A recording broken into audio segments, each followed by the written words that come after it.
دنیا مثل یک بازار است. هر کس میخواهد که موقع خودش واسه کنه. درست است؟ یک بازار است. هر بازار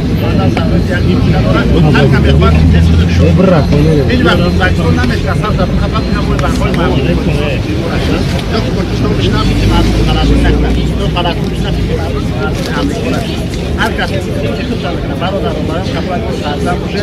فکر خودمون رو نکنیم که کس فکر رو نمیکنه. برای برادر که سوال داشت برای چی ما در این جگه میزنیم در وطن برای چی ما تایید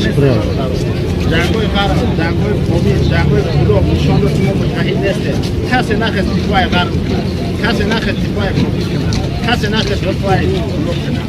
برادر رو برای کمون وقت نمی‌کنیم در وطن خود می‌ذاریم که ما سرگرم باشیم متحد باشیم نه وابسته که ملت چیه دین چیه مذهب چیه فرق ندارد موتور روسیه خروج کسی از نیست پاکستانی باید یک گپ که در بین کنم باشه ملت چی محلی چی باید نباشه همون وقت ما میتونیم که همون وقت ما میتونیم که سرگرم باشیم که نشون بدیم که متحد بعد شکل حرکت پیشنهاد میشه ما ببینیم که تیاریم ما ببینیم که هست ما ببینیم چی حرکت می‌کنیم خود گروه نداره خودتون همه ببینیم وقتی یک سوال بده من به همه کنه سوال میکنم کی میکنه به هم تفرشی برای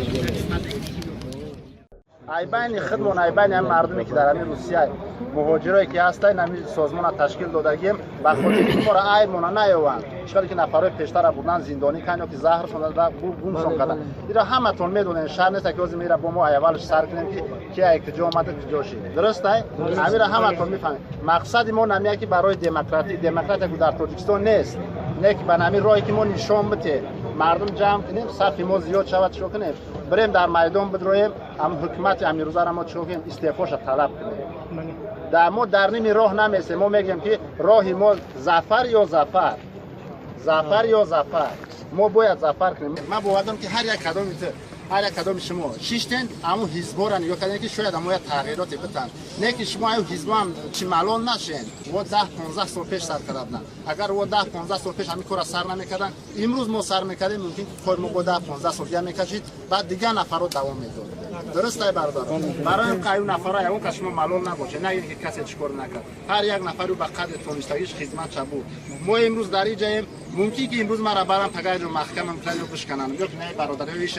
نه که من باوری کامل دارم که نفرای که نو قفاتر زدن کو شما پیروزی را میبینید ان شاء الله